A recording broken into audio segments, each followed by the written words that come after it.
Is it safe for me to assume and to say na parang lahat ng mga healthcare workers natin, ang kanilang ambisyon ay makapagtrabaho abroad?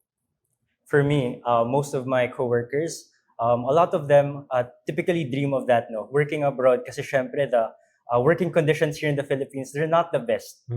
I'll admit that. But of course, working abroad, it typically has different ups and downs, no, pros and cons. And so a lot of these people, they would think of going abroad, but eventually at the end of the day, they realized rin lang na, oh, maybe the grass is always greener on the other side. So why not stay in the Philippines? So lots of my coworkers as occupational therapists, they typically stay here instead. Pero again, maybe it's like a 50-50 thing, no, for occupational therapists. I'm not sure with other professions, no. Maybe physical therapists, it's a different story. Right.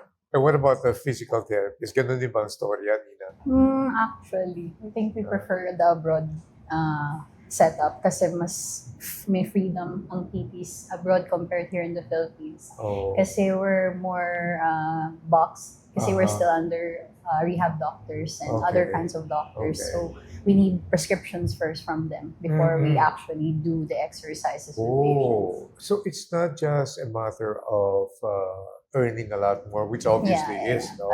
Yeah. So may mga freedom pa rin pala in terms of practices and hierarchy.